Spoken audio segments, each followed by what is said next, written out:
Hi, and welcome back to Beans and Bezels.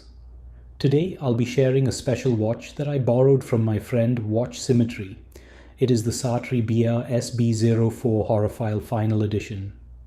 Sartory Billard has made quite a name for themselves over the last 5 years, and deservedly so, given Armand Billard's extremely charming personality, the degree of customization and personalization he offers with his watches, and his interesting and accessible designs.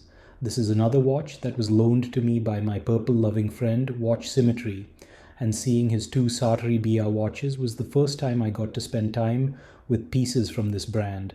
I'm very glad I finally had the opportunity to do so. This particular piece was designed in collaboration with another purple watch fanatic, Amr Sindi, better known as the Horophile. So, it shouldn't come as a surprise to anyone when one purple watch fanatic creates a timepiece that ends up in the hands of another.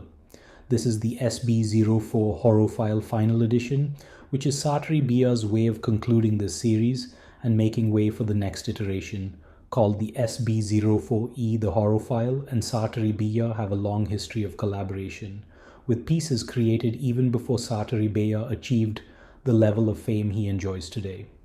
This watch was priced at 3,300 euros, roughly 3,750 US dollars, and was made in a batch of only 20 pieces which sold out very quickly. This is number one of the 20 pieces sold. Let's check it out. I measured the case to be 40 millimeters in diameter, 46.25 millimeters from lug tip to lug tip, and 11 millimeters in overall thickness, including the slightly protruding box sapphire crystal. The case is made of sandblasted black DLC stainless steel and features a good amount of design detail, though much of it unfortunately gets lost in the all-black aesthetic of the watch. The lugs are part of the case back, and this entire section is screwed into the mid-case using 4 screws. The lugs have wide bevels that are difficult to see due to the lack of contrast in the finishing, and they curve slightly downward toward the wrist. Interestingly, the width of the lugs appears to be noticeably greater than the curved 20mm straps they support, resulting in a significant gap between the strap and the case. I tried other curved 20mm straps, and the result was unfortunately the same. From what I can gather, the mid-case and bezel form a single piece, and the boxed sapphire crystal is mounted directly into this section. The sapphire crystal has a moderate amount of AR coating. However, I think a more generous application would have benefited the watch, as I often saw reflections while photographing it. There is a 6mm case-matched push-pull crown at the 3 o'clock position, with excellent grip and the brand's logo embossed on the top. Flipping the watch over reveals a sapphire exhibition window that provides a view of the stunning purple fluted rotor ring and the LJPG 100 movement. Neither the website nor the case back indicates the water resistance of this watch, but the regular SB04 series had a 30-meter water rating, so I'll assume this watch is identical as they share the same case. This dial is what everyone came here to see, so let's get into it. The Horophile Final Edition SB04 features a purple guilloche dial with a sunray motif and 120 rays. So technically you could tell the time quite precisely if you had a sense of where you were in this slightly hypnotic pattern. The guilloche dial is not handmade or engine turned. It appears to be cut by CNC machine.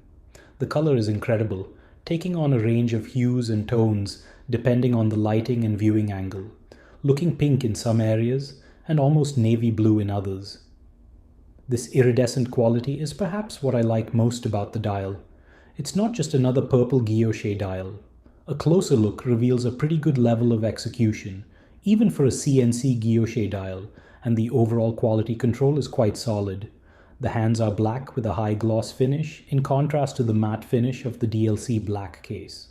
The hand design isn't my favorite, but the skeletonized structure does help with legibility to some extent. Even though it's a dark and low contrast layout, the spacing between the hour and minute hands generally helps you figure out the time. The seconds hand, however, is quite challenging to read due to how slim it is. It tends to get lost among the purple rays. That said, I don't think this watch should be criticized too harshly for its slight lack of legibility. That's not the purpose of this statement piece, and what it does best is simply be purple. This watch uses a Lajouperet G100 movement with a beautiful fluted rotor that is color matched to the dial. Choosing the G100 movement for this watch was an excellent decision in my opinion. Sartory has been an early adopter of this caliber, having switched to it from an STP movement a couple of years ago. It's no secret that I preferred the G100 to movements like the ETA 2824 and Sellita SW200, as I've had my fair share of gripes with those architectures in the past. Nothing major, just repeated annoyances with the reverser gear and a winding experience that never quite felt right to me. The G100 is essentially like getting the reliability of a Miyota 9 series caliber with the added perks of better components, finishing and power reserve, and the ever so important Swiss-made label. Not to mention, it runs and spins noticeably quieter than what I'm used to with the Miyotas. Operating the watch feels quite robust, and it has been keeping excellent time as well. Honestly, I'm relieved this watch steered clear of the all-too-common ETA and Sellitas. Even the STP movements don't have a particularly strong reputation, but the star of the show is the stunning fluted ring around the rotor, which looks incredible under different kinds of lighting. The 40mm diameter case and its 46.25mm lug tip to lug tip distance result in the watch wearing very comfortably on my 6.75-inch wrist. A 40mm diameter watch is my ideal case size, and the compact lug to lug distance ensure that this watch can support a wide range of wrist sizes. The 11mm overall thickness feels compact with a flat case back that helps the watch sit low on the wrist. The case tends to wear more like a 9 to 10mm thick watch, since at least 1 to 2mm of the overall thickness is the slightly protruding sapphire crystal. This watch ships on a purple Deluxe Crazy Horse leather strap with a beautiful case-matched DLC black buckle in the shape of the brand's logo. As I mentioned earlier, the width of the strap is a curved 20mm, but the case seems to be a bit wider, resulting in a bit of an awkward gap. Slightly unsavory to look at, but I suppose this is easily remedied by a custom strap. Overall, this is a lovely watch that celebrates the end of the SB04 lineup and a long-time partnership between Armand and Amr in the only acceptable way. A whole lot of purple. The result is a gorgeous purple dial that has almost iridescent characteristics and looks spectacular under natural light. Legibility is a challenge, but I don't think it was a key consideration in the design of this watch. And given the nature of the design, I don't mind it at all. For me personally, the purple rotor ring and purple dial stole the show. I'm not the biggest fan of this handset and much prefer the design of the hands on the new SB04-E. I also would have preferred a strap that fit the case more snugly. That said, the rest of the watch is impossible to argue with, and all things considered, I think it is appropriately priced as well. As always, thanks for watching and please subscribe to this channel if you enjoy these videos.